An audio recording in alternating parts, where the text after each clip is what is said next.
Obrigado, bispo. Igreja, receba a paz do Senhor.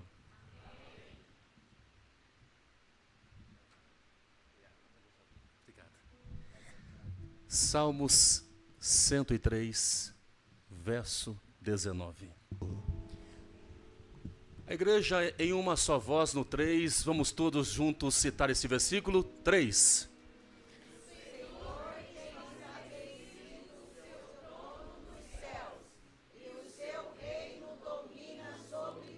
A última vez, o Senhor tem estabelecido o seu trono nos céus, e o seu reino domina sobre tudo. Toma o seu assento, obrigado, Deus o abençoe.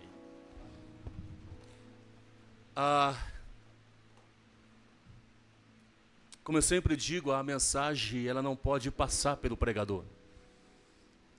Ela veio em mim, eu me alimentei dela, e Deus ele me deu um start nesse texto que eu quero compartilhar com você na noite desse dia, e pedir muita misericórdia de Deus para que hoje saiamos desta porta para fora, não apenas buscando algo, mas entregando a Ele todo o nosso louvor, toda a nossa adoração, de todo o nosso entendimento e de toda a nossa alma.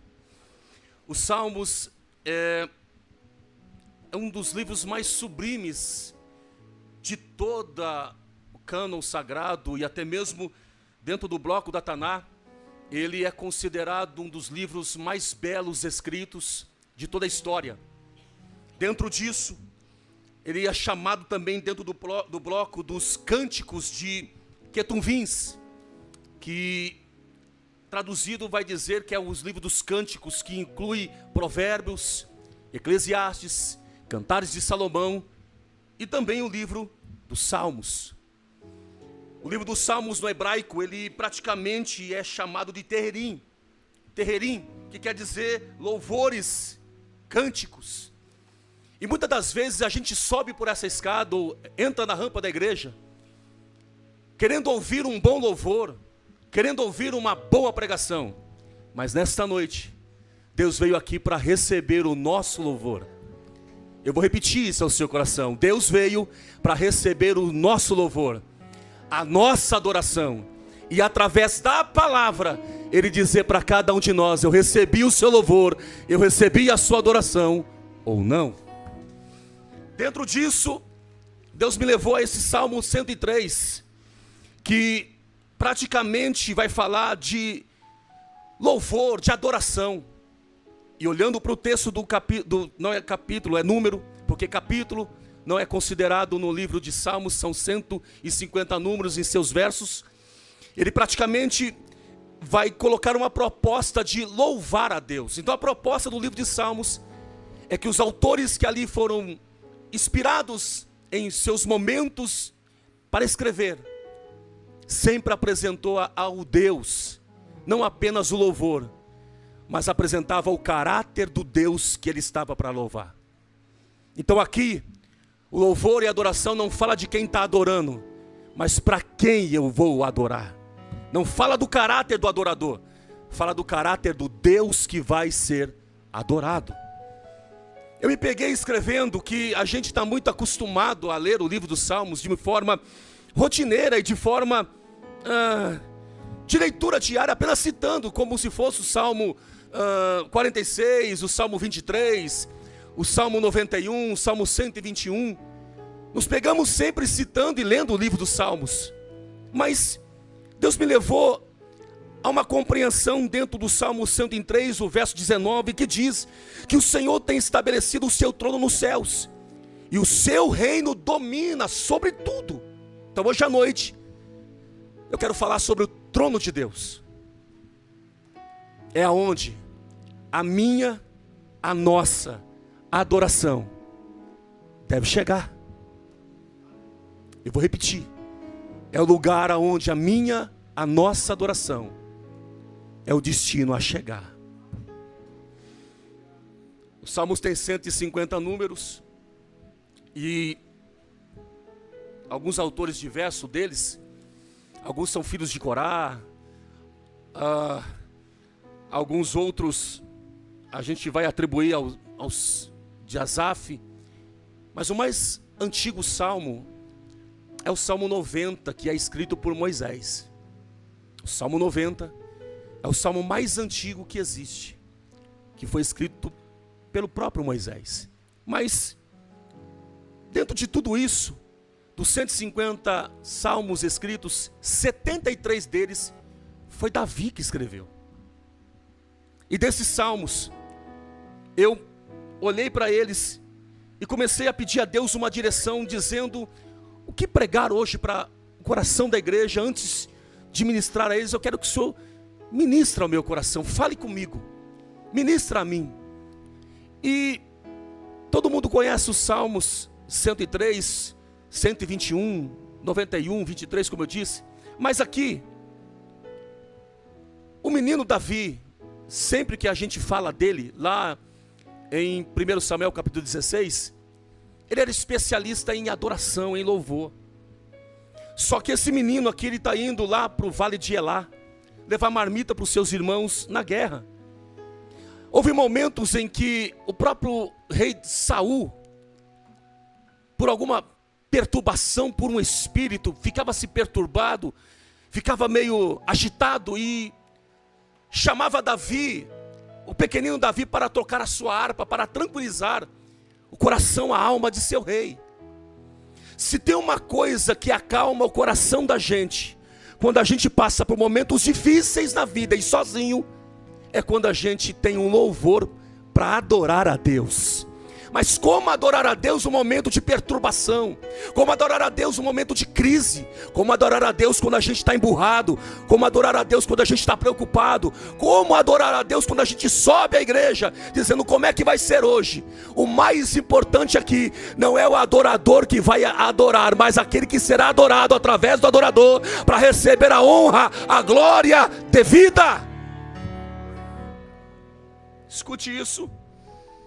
O mesmo Davi que arremessou a pedra na cabeça do Golias, de 3 metros de altura. E você sabe que não foi a pedra que derrubou Golias, foi o Deus de Israel.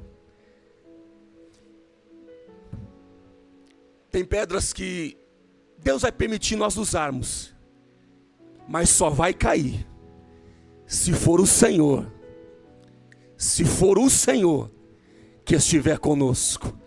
Há pedras que a gente vai jogar e não vai conseguir atingir. Mas quando a gente for no momento certo e com a autorização e a autoridade do nome de Jesus, não ficará Golias de pé. Eu vou repetir isso ao seu coração: não ficará Golias de pé, porque não é você quem vai derrubar, é o Senhor de Israel. Quando vocês estão entendendo, e pode louvar a Deus essa noite.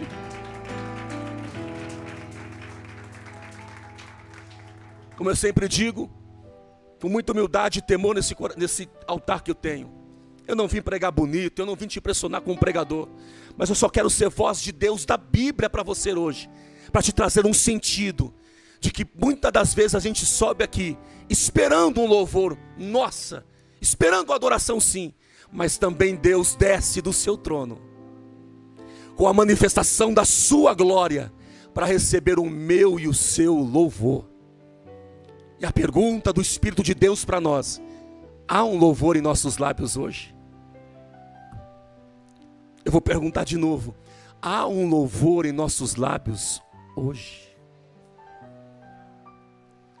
Existe um Salmo 51 que Davi vai compor, e logo após ele pecar e tratar a morte de Urias, o Salmo 51 vai dizer que mesmo Urias casado com Batseba, ou Batseba, como você queira, ele compõe esse Salmo 51, e ele vai escrever algo tão lindo que praticamente Davi não está lendo e nem recitando o versículo, ele está mesmo cantando. Logo após ele pecar, logo após ele matar Urias, ele vai cantar o Salmo 51 e vai dizer: purifica-me, ó Deus, da minha iniquidade, limpa-me de todo o meu pecado. Davi escreve esta canção e eu parei para olhar e observar como compor um hino logo após pecar, errar, fazer algo absurdo. Davi não vai citar algo que ele ouviu, ele não vai falar algo que escutou. Davi ele vai cantar e vai dizer: purifica-me, ó Deus, da minha iniquidade, limpa-me de todo o meu pecado. Aqui eu trago uma palavra de Deus, como Deus gritou no meu coração, eu vou gritar no seu. Há possibilidade sim, de você arrancar da sua alma um louvor de verdade. Um louvor que traga verdades de fraqueza, verdades de falha, até verdades de pecado. E se for preciso for cantar, pedindo misericórdia, cante, porque o louvor atrai a manifestação do trono de um Deus que está sentado sobre ele, trazendo sobre aquele que canta misericórdia. As canções deste autor chamado Davi são profundas e trata de algo de dentro de Davi, do interior de dentro dele. Ele vai ressignificar, e olhando para ti, Júnior, com muito carinho que tem respeito, Davi vai ressignificar o louvor. Ele vai trazer significado à adoração, porque essa adoração, esse louvor, só era comemorado nos momentos festivos sacerdotais, nos momentos festivos, e Deus gritou no meu: eu não preciso de momentos religiosos ou festivos para adorar a Deus. Em qualquer momento ou situação da minha vida, eu posso trazer de dentro da minha alma um louvor que traga a minha verdade para dentro da verdade de Deus, dizendo: eu sou falho, eu errei, eu pequei, mas limpa-me, ó Deus, purifica-me, ó Deus, Senhor, perdoa-me, ó Deus.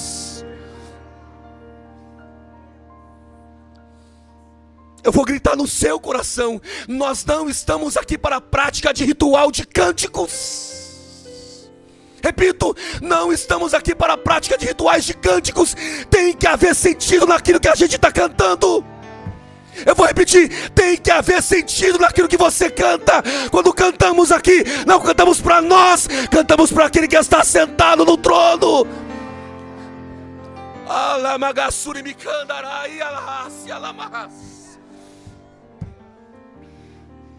Me ajuda a pregar hoje à noite. A canção que Davi está escrevendo do Salmo 51 e do Salmo 103 é um convite que Davi faz.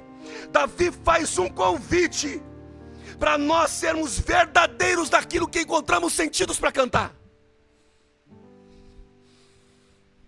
Para alguns, no nosso cotidiano, vai olhar para Davi: quem é você para cantar isso? Quantas vezes nos pegamos na nossa trajetória de vida cristã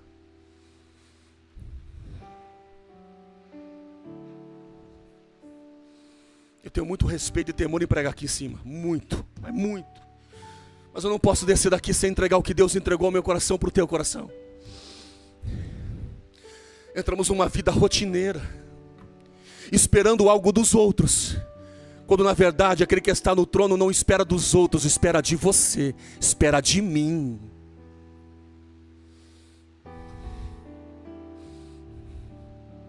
Deus está esperando de cada um de nós uma adoração, um louvor verdadeiro. O Salmo 103 vai dizer: o Senhor tem estabelecido o seu trono nos céus, e o seu reino domina sobre tudo. Eu olhei para esse texto e, escrevendo,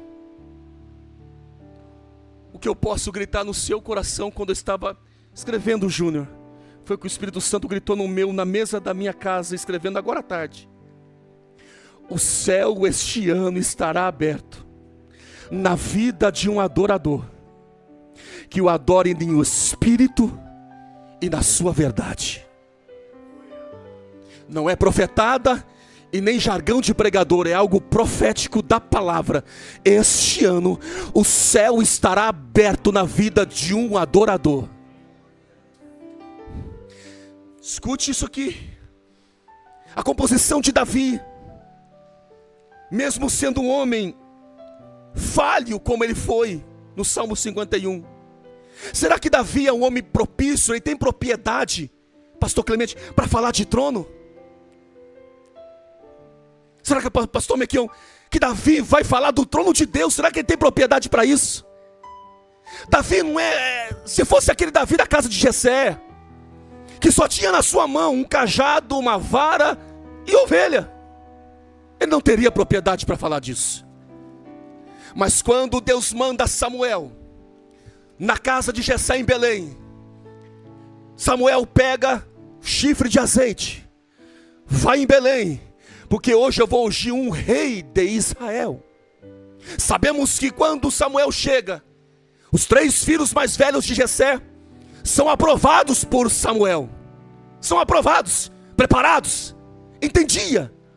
Só que quando Deus vai dentro do coração de Samuel, vai dizer: Samuel, você vê os olhos, mas eu vejo com a intenção do coração.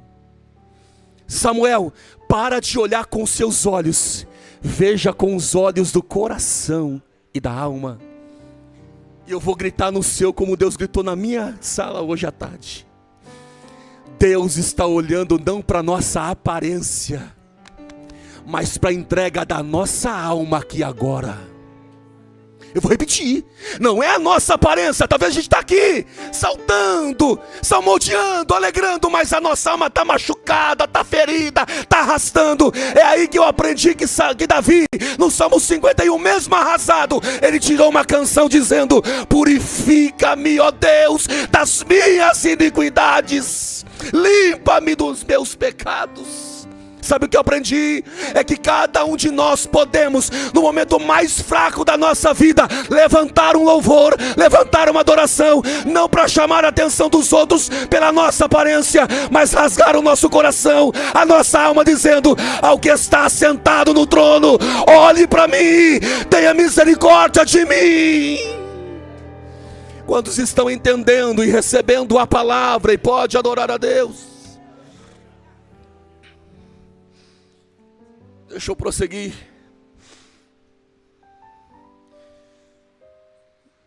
O trono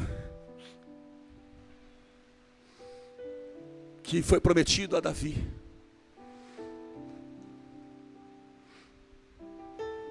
demora 13 anos. Quantos anos? 13 anos. Antes de Davi se assentar no trono de Israel unificado, Davi, ele vai se assentar no trono de Hebrom, e ele vai reinar praticamente por 7 anos e 6 meses. Sabe o que eu aprendi aqui? Diante de Deus te levar para grandes conquistas, Deus vai te levar por um caminho de preparação. Eu vou repetir.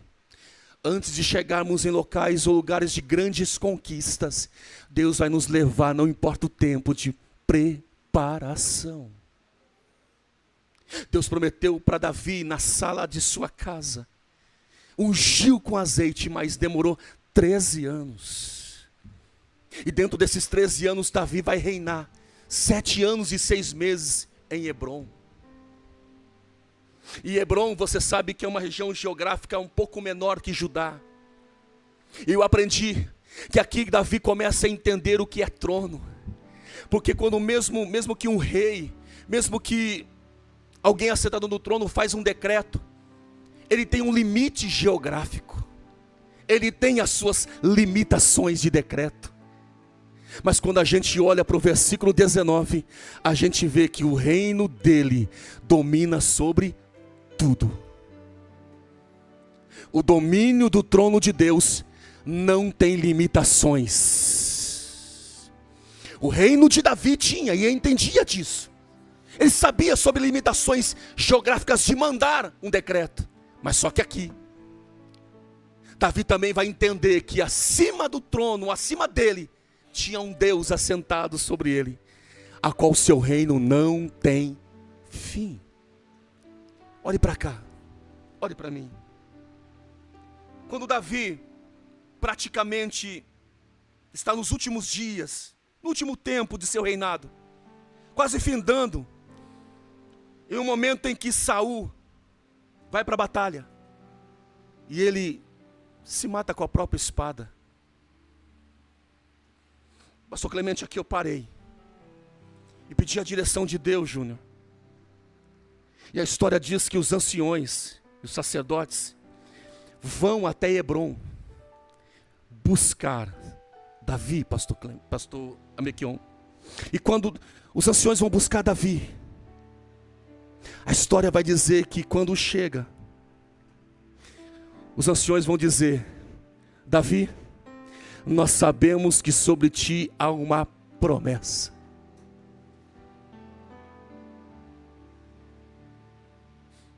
Queremos que você seja rei de Judá.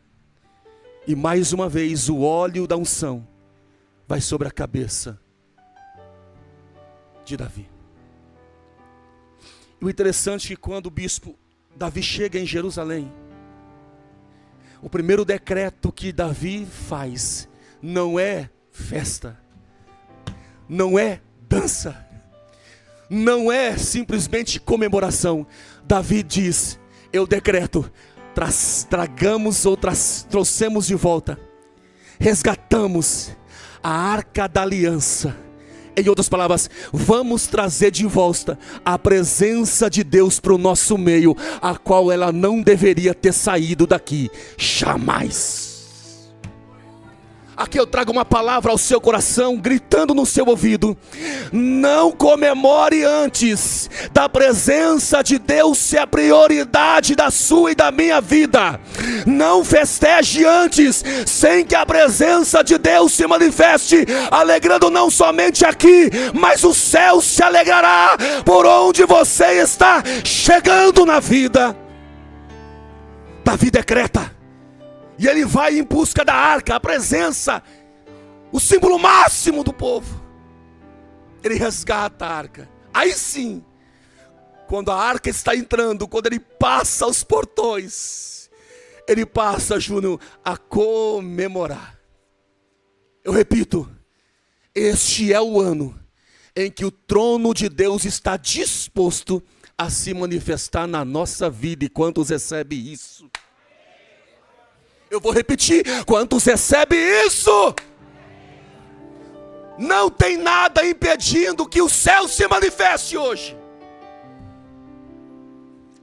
Diga para 2 ou 3 pessoas com muito respeito: o trono de Deus está em movimento.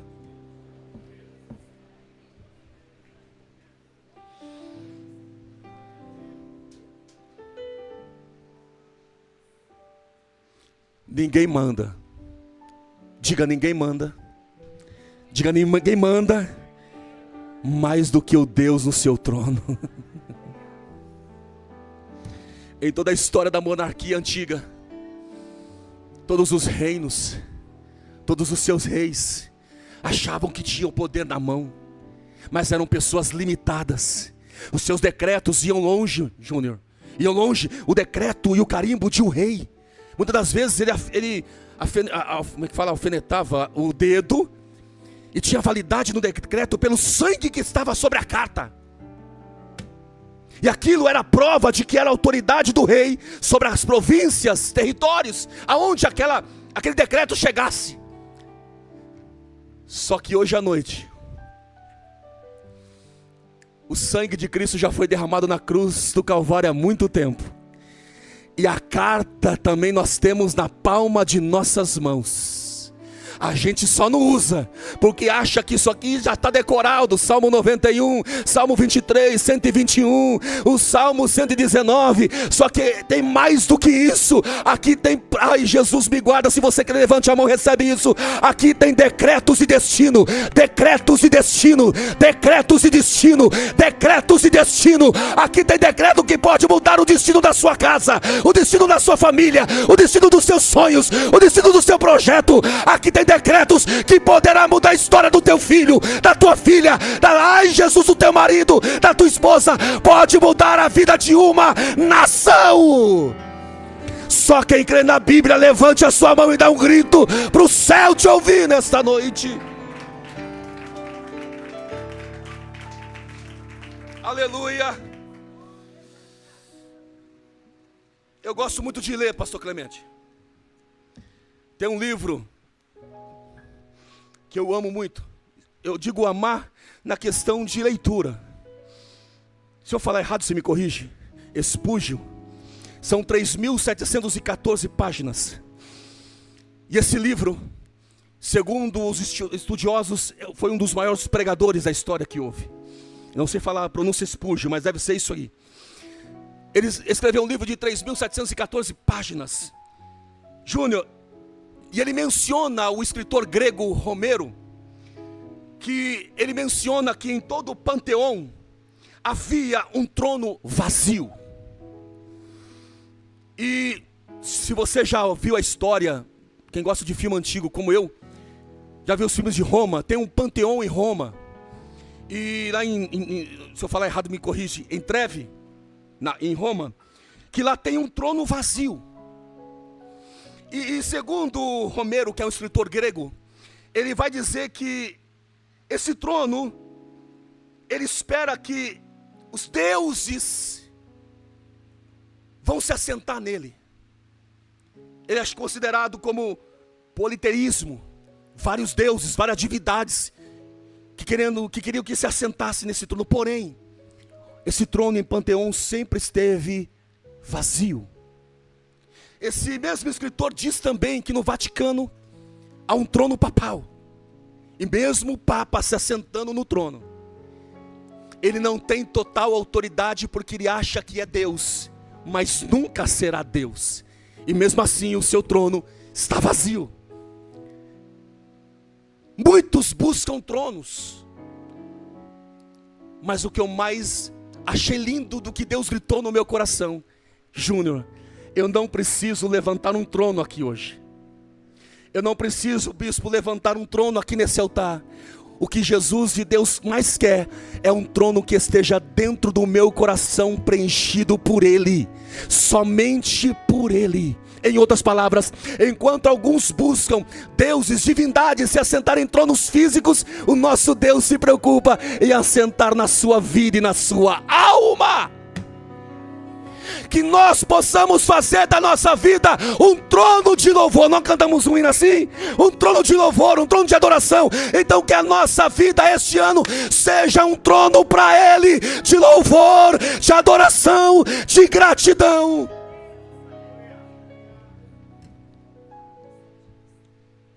Leonardo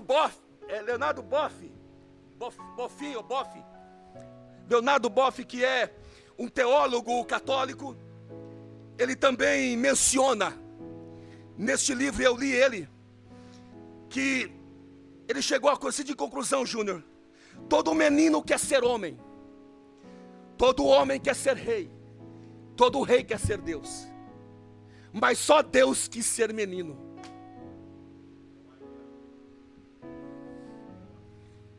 Todo homem busca status de poder, todo homem busca aparência de reinado, mas só aquele que é verdadeiro rei e reina, que se tornar um menino nesta terra. Meu corpo está arrepiado, gente. Eu sinto o temor de Deus esta palavra para te entregar. E o meu coração deseja que você saia desta igreja hoje não impressionado pela pregação, mas impressionado sabendo que você pode ser um trono de Deus constantemente, diariamente, todo instante, todo momento, porque este Deus cabe dentro de cada um de nós. E quantos acreditam nisso, e recebe isso, e pode dizer: Senhor, eis-me aqui, pode habitar em mim.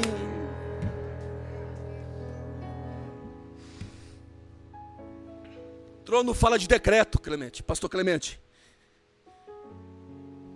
Trono fala de livramento, autoridade. Por favor, pastor Clemente, lê para nós. Nós ganhamos tempo aqui. Salmo 45, verso 6, por favor. O teu trono, ó Deus, é eterno e perpétuo. O cetro do teu reino é um cetro de equidade. O teu trono, ó Deus, é eterno. O que a Bíblia está dizendo é que se você e eu permitimos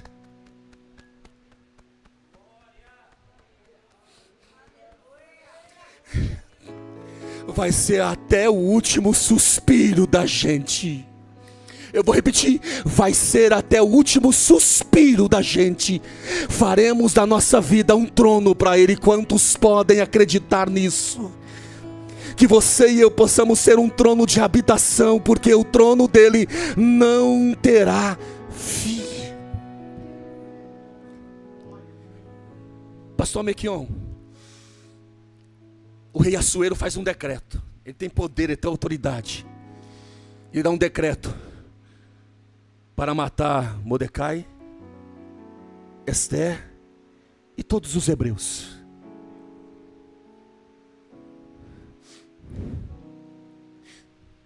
O rei dá o decreto.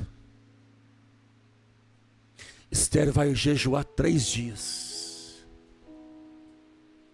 Quantos dias? Olhe para mim. Quantas notificações às vezes nós recebemos que a gente não aceita, que a gente não concorda, que não é isso que a gente quer, que não é isso que eu mereço, mas está decretado aqui. O segredo é o que Esther ensina. Vai orar, vai jejuar, porque só a sua oração pode mover o céu que está acima do reino de Assuero. Eu vou repetir. Há um reino estabelecido acima do rei Assuero. E Esther sabia o caminho. Ela vai jejuar 3 dias. E nesses 3 dias que ela jejua, diz a história, que quando ela vai se apresentar logo depois de 3 dias ao rei Assuero, o rei Assuero estende a mão no palácio, estende o cetro para Esther e diga: minha rainha, pede tudo o que você quiser, até metade do meu reino. Penso eu, na minha conjectura simples e objetiva, ela dá uma piscadinha e diga: antes de eu pedir alguma coisa para você, eu já pedi para aquele que está sentado no trono, acima do seu trono, Assuero. Há um decreto divino, há um decreto maior que o seu. Levante a mão. Há um decreto de Deus para a sua vida, há um decreto de Deus para a sua casa, maior que deste mundo, maior que desta terra, maior do que deste governo. O decreto de Deus é favorável, recebe, é favorável para as nossas vidas. Aleluia, aleluia. Feche os seus olhos. Sobre o trono de justiça eternamente. Só cante se isso for verdade. Ele voltará para governar as nações em amor. Quem canta grita que ruja o leão e que a terra estremeça diante da majestade de Jesus. Que ruja o leão? Que ruja o leão e que a terra estremeça diante da majestade de Jesus. A canção diz: os descendentes de quem? O descendente de Davi, o homem mais notável. Ele ama a justiça e a iniquidade. Descendente de quem? O descendente. Estão aqui hoje à noite. Estão aqui hoje à noite. Estão aqui hoje à noite. Ele ama a justiça. Estão aqui hoje à noite. Odeia a iniquidade. Mais uma vez. O descendente de Davi, o homem mais notável. Ele ama a justiça, odeia a iniquidade. Pastor Clemente, Isaías capítulo 6, versículo 1. Olha o que Isaías vai dizer. No ano em que morreu o rei Uzias, eu vi ao Senhor. Segura. Este é o ano que, se Uzias morrer, você vai ver coisas que você nunca viu. Não pegou, só uma, tu deu glória a Deus. Acho que foi Ivone. Eu estou dizendo que, se Uzias morrer esse ano, você vai ver coisas que você nunca havia visto antes. Por quê? Porque eu No ano em vi. que morreu o rei Uzias, eu vi ao Senhor assentado sobre um alto e sublime trono, e o seu séquito enchia o templo. Verso 2. Os serafins estavam acima dele, cada um tinha 6 asas, com 2 cobriam o rosto, e com 2 cobriam os pés, e com 2 voavam. O 3 agora. E clamavam uns para os outros, dizendo: Kodesh, Santo, Kodesh, Santo, Kodesh, Santo é o Senhor dos exércitos. Sabaote. Toda a terra está cheia de sua glória. Você pode ditar aí no seu banco santo. Você pode dizer no seu banco santo: Santo, Santo, Santo é o Senhor dos exércitos, e toda a terra está cheia, cheia, cheia, cheia, cheia, cheia da sua glória.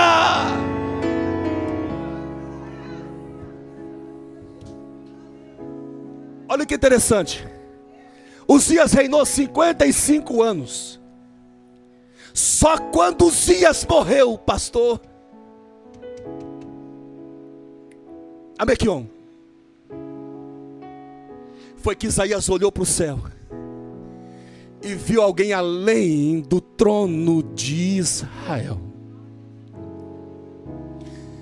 Enquanto a gente ficar olhando alguns tronos terrenos, nossa vida não muda. Enquanto a gente viver coisas terrenas, nossa vida não vai para frente. Enquanto a gente viver coisas deste mundo que não nos edifica em nada, a gente não vai chegar, ajuda a pregar aqui, a gente não vai chegar em lugar nenhum. Mas desta noite, que eu e você, numa visão espiritual bíblica, possa ver além dos seus olhos carnais. Eu vi. Eu vou pegar até você pegar a palavra. Eu vi.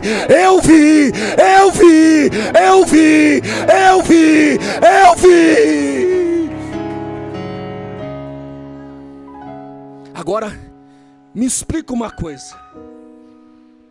Eu quero que você leia para mim, pastor Clemente, esse negócio do capítulo de número 7 de Daniel. Vem aqui, me ajuda a pregar, me ajuda aqui. Você está enferrujado, me ajuda. Daniel capítulo 7, versículo 9. O que está escrito aqui? O que Daniel está falando? Peraí, Daniel está falando algo sobre o trono que ele está vendo e que ninguém mais viu. Olha o que ele está dizendo. Eu continuei olhando. Segura. A gente está olhando o que não deve. Até que foram postos uns tronos, e um ancião de dia se assentou. A sua veste era branca como a neve, e o cabelo da sua cabeça como a limpa lã. O seu trono, chamas de fogo, e as rodas dele, fogo ardente. Então você está falando para mim que esse trono que Daniel está falando, que ele está vendo, é um trono que se movimenta, que tem rodas nela. A gente está acostumado a ver tronos de mármore, de bronze, de ouro, mas um trono em chamas de fogo que não precisa de combustível, tem combustível próprio, não se apaga. E ele está dizendo, a roda dele é fogo ardente. Então está dizendo que o fogo está envolvendo o trono de Deus. E a roda faz com que ela se movimenta, pastor Marcílio. Então o trono de Deus pode se movimentar ao seu favor. Não, você não pegou. Então o trono de Deus pode se movimentar ao seu favor. A favor da sua casa, a favor da sua família, a favor dos seus sonhos, a favor da sua dor, a favor do seu sofrimento. Então o que Daniel está dizendo é: o trono de Deus não para, o trono de Deus não para, o trono de Deus não para, está se movimentando. Oxalá, se hoje à noite você puder enxergar pelos olhos da fé este trono se movimentar, então manda esse glória para Ele, manda esse aleluia para Ele. Faz o trono se mover. Apocalipse 22. Apocalipse capítulo 22, versículo 1. Olha o que diz. E mostrou-me o... Não, peraí. Faz igual você faz com o bispo. Eu tô com inveja de você. Quando o bispo da escola dominical, você dá aquela voz, faz aquela voz igual do bispo. Que você faz pro bispo, faz na escola dominical, vai lá. E mostrou-me o rio puro da água da vida, claro como cristal, que procedia do trono de Deus e do Cordeiro. Verso 2. No meio da sua praça e de uma e da outra banda do rio estava a árvore da vida, que produz 12 frutos. Peraí, quantos? 12 frutos, dando seu fruto de mês em mês. Pega na mão desse irmão aí, pega. Vai, pega logo. Peraí. Pega na mão desse irmão, pega desse irmão. Fala assim, ó. Tem frutos. Não, fala direito. Tem frutos sendo produzidos para você de mês em mês, de mês em mês, de mês em mês. Não sou eu que estou falando, é a Bíblia que está dizendo: de mês a mês, de mês a mês. Lê as folhas. E as folhas da árvore são Segura. Se você não dá glória, eu não vou pregar mais pro bispo, não vou pedir mais. Mas olha aqui, as folhas das árvores são para a saúde, para a saúde, para a saúde, para a saúde. E as folhas da árvore são para a saúde das nações. Eu estou possuído por esta palavra para gritar no teu coração: haverá saúde, haverá saúde, haverá saúde, haverá saúde. Maldição está quebrada, está quebrada, está quebrada.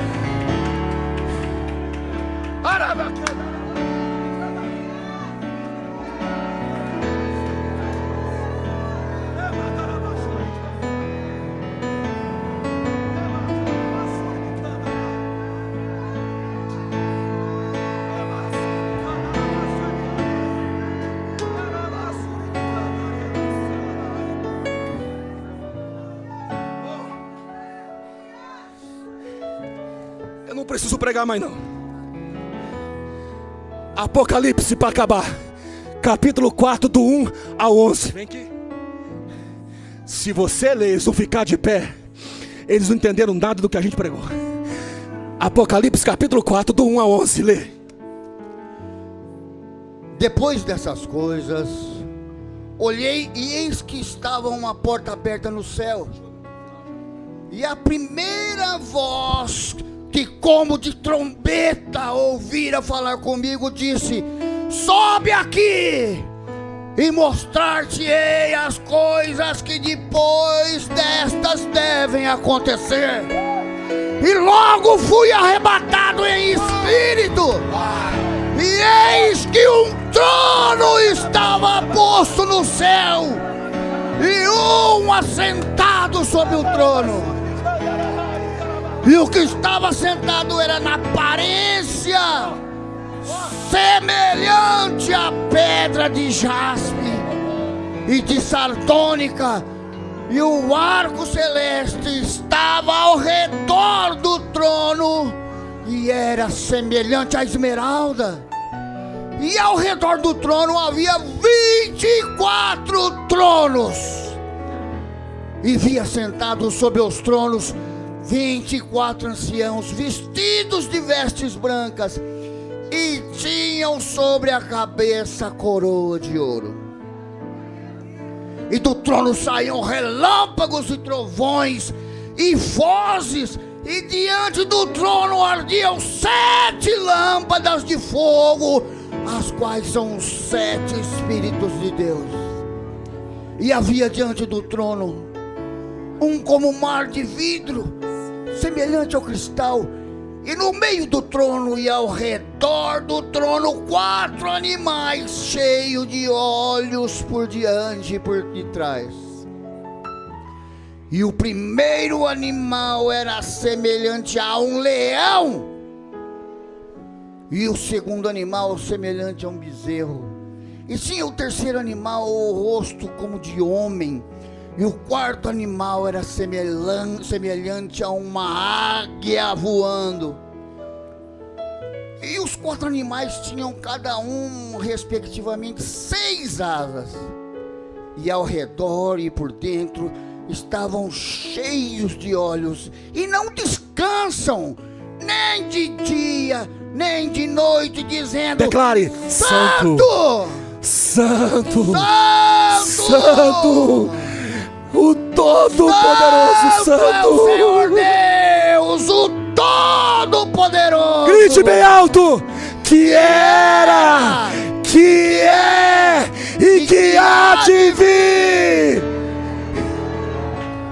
E quando os animais davam glória e honra e ações de graça ao que estava sentado sobre o trono, ao que vive para todo sempre, os 24 anciões prostravam-se diante do que estava sentado sobre o trono, adoravam o que vive para todo o sempre, e lançavam as suas coroas diante do trono, dizendo: digno és, Senhor, de receber glória e honra e poder, porque tu criastes todas as coisas, e por tua vontade são e foram criadas. Deus te criou para isso. Deus te criou para isso. Deus nos criou junto para adoração. Deus nos criou para adorar aquele que está assentado sobre o trono. Agora adore, adore, adore, adore, adore, adore ao Senhor. É o seu momento de adoração. Ministério de louvor, vem ajudar.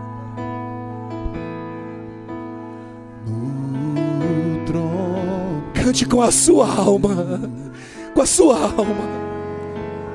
E ao Cordeiro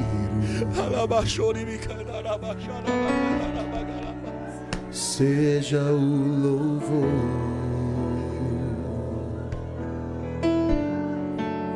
seja a honra,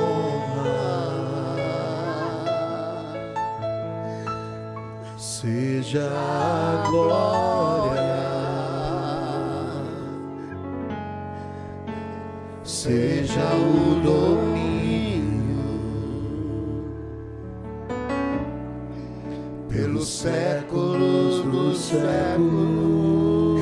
Seja a honra, seja a glória, seja a honra. Levante a sua mão e a sua voz. Seja a glória, seja o domínio pelos séculos dos séculos. Seja a honra,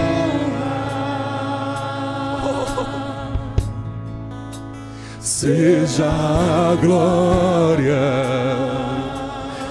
Você nasceu para isso. seja o domínio Nós nascemos para isso. pelos séculos dos séculos. Vamos fazer um coral, um coral, um coral. poderoso Deus,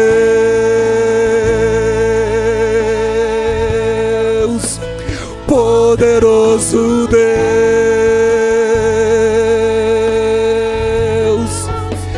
poderoso Deus.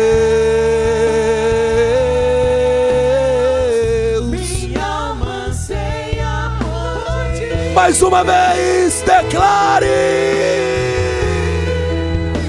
poderoso Deus,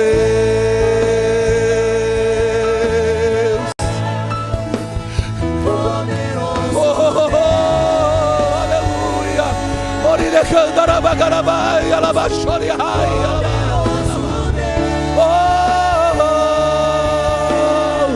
minha alma anseia, seja Ele a honra, seja a honra, seja a glória,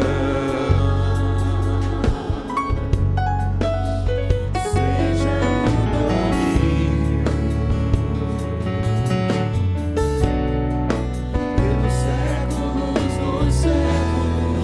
Mais uma vez, seja a honra, seja a honra. Igreja Evangélica Apostólica, eu te convido a cantar de toda a sua alma, de todo o seu entendimento, com lágrimas nos seus olhos, porque esta adoração é para Ele, é para Ele.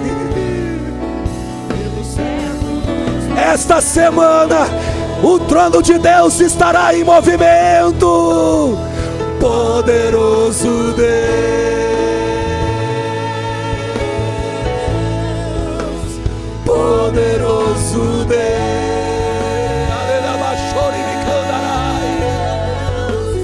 poderoso Deus, minha alma anseia. A última vez, solte a sua voz bem alto para Ele.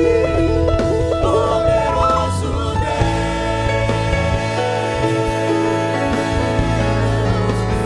poderoso Deus, Ele é, Ele é, poderoso, Ele é, Ele é, Ele é, Ele é. Mais uma vez.